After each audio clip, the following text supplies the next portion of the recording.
وسلم دائما أبدا على السلام علیکم ورحمۃ اللہ وبرکاتہ۔ ناظرین محترم، اس وقت ہم ایک نیا پروگرام لے کر آپ کی خدمت میں حاضر ہوئے ہیں۔ یہ انشاءاللہ ایک سیریز ہوگی جس کی تقریباً 10-11 قسطیں ہوں گی۔ اس پروگرام میں ہم حدیث، متعلقات حدیث، شبہات اور ان کے جوابات کے بارے میں بہت ہی معروضی انداز میں مختصر گفتگو کرنے کی کوشش کریں گے۔ ہماری اس سیریز کا اور اس پروگرام کا مقصد یہ ہے کہ حدیث کے بارے میں عام لوگوں کو جو بنیادی باتیں معلوم ہونی چاہیے وہ لوگوں تک پہنچے۔ ہر مسلمان کو چاہیے کہ وہ حدیث سے متعلق کچھ ضروری باتوں کا علم رکھے، اس کو معلوم ہو کہ حدیث کیا ہوتی ہے، حدیث کی بنیادی قسمیں کیا ہوتی ہیں، اور حدیث کی مشہور کتابیں کیا ہیں، کون سی ہیں، اور محدثین نے حدیث کی حفاظت کا کیسا انتظام کیا ہے۔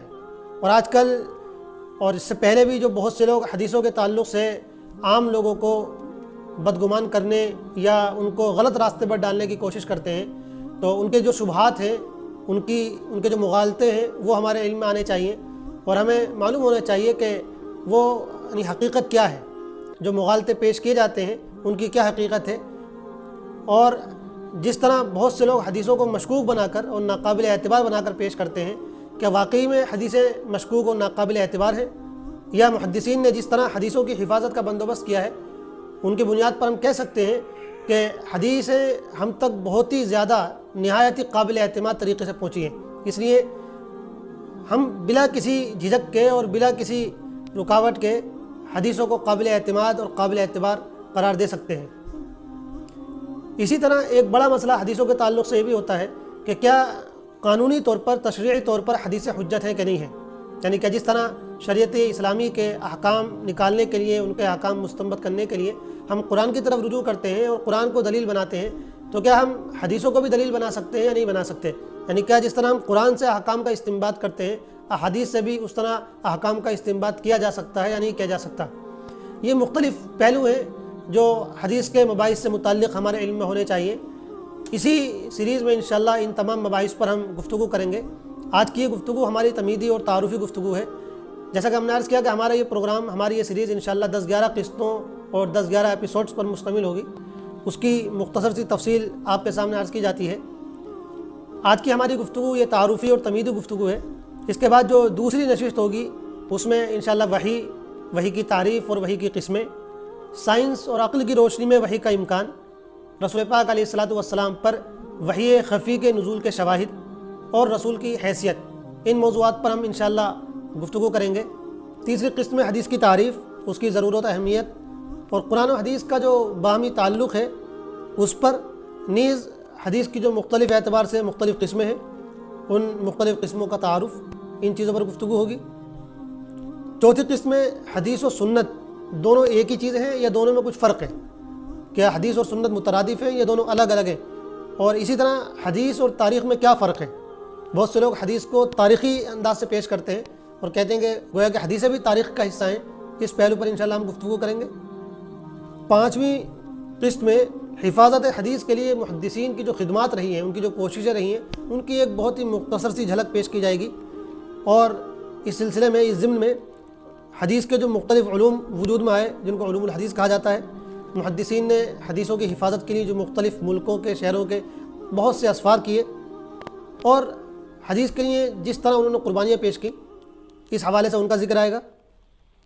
چھٹی قسم میں چند اہم کتب حدیث اور بعض نمایاں اور معروف و مشہور محدثین کا تعارف کرایا جائے گا انشاءاللہ۔ ساتویں قسم میں تدوین حدیث، کتابت حدیث، اور تدوین و کتابت حدیث کے مختلف مراحل، اور سیاہ ستہ خاص طور سے، اور سیاہ ستہ سے ماقبل کی جو حدیث کی کتب تھیں، جو صحائف تھے حدیث کے، ان کا آپس میں کیا تعلق ہے، ان کی کیا حیثیت ہے، اس پر روشنی ڈالی جائے گی انشاءاللہ۔ آٹھویں قسط میں یہ بڑی اہم قسط ہوگی اور بڑا اہم یہ موضوع ہوگا، حدیث کی تشریعی حیثیت، حدیث کی قانونی حیثیت اور حدیث کی آئینی حیثیت پر گفتگو ہوگی، اور اس کے دلائل اور شواہد انشاءاللہ پیش کیے جائیں گے۔ 9ویں قسط میں حدیث کی تشریعی حیثیت کا انکار، جو لوگ انکار کرتے ہیں ان کے کیا دلائل ہیں، اور ان کے دلائل کی یا جو وہ مغالطے پیش کرتے ہیں ان کی کیا حقیقت ہے، اس پر انشاءاللہ معروضی انداز میں گفتگو کی جائے گی اور حقائق پیش کرنے کی کوشش کی جائے گی کہ حقائق کیا ہیں۔ 10ویں قسط میں ہم اس پہلو پر گفتگو کریں گے، کیا حدیثیں مشکوک اور ناقابل اعتبار ہیں؟ اور یہ جو گفتگو ہوگی یہ محدثین کے حافظے نیز حدیثوں کو نہ لکھے جانے اور فتنہ وضع کے حوالے سے ہوگی۔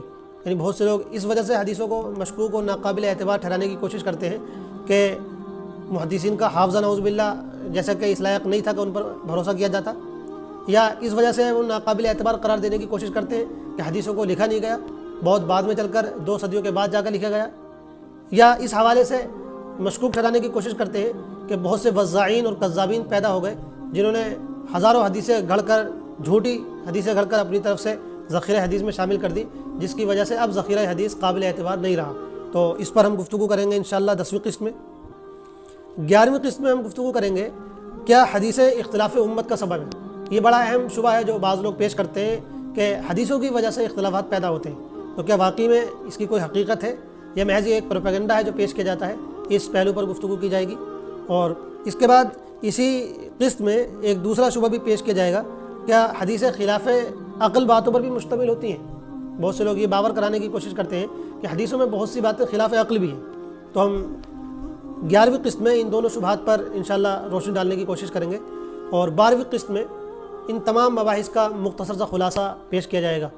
یہ ایک موٹا سا اور ضروری سا خلاصہ ہے ہمارے ان مباحث کا جن پر ہم آگے اپنے اس پروگرام سیریز میں انشاءاللہ گفتگو کریں گے۔ ہو سکتا ہے اس میں بعض مباحث کچھ نئے بھی شامل کر لیے جائیں، اگر کوئی نیا پہلو اس طرح کا سامنے آئے گا یا کوئی اس طرح کا سوال سامنے آئے گا جو ضروری ہوگا تو انشاءاللہ اس کو ہم شامل کریں گے۔ اور جیسا کہ ہم نے عرض کیا انشاءاللہ یہ 10-11 قسطوں کا ہمارا پروگرام ہوگا، اور ہر پروگرام تقریباً 15 یا 20 منٹ پر مشتمل ہوگا، نہ بہت مختصر اس کو رکھا جائے گا اور نہ بہت زیادہ اس کو لمبا کیا جائے گا کہ سننے میں پریشانی ہو اور دقت ہو۔ تو انشاءاللہ 15 سے 20 منٹ کا ہمارا ہر پروگرام رہے گا۔ اس طرح یہ سلسلہ انشاءاللہ ہمارا شروع ہوا ہے۔ اللہ رب العزت سے دعا ہے کہ اس کو کامیاب بنائے اور اس کے ذریعے ہم کو اور پوری امت کو فائدہ اٹھانے کی توفیق عطا فرمائے، اور اس سلسلے کو ہم سب کے لیے نافع اور مفید بنائے۔ والسلام علیکم ورحمۃ اللہ وبرکاتہ۔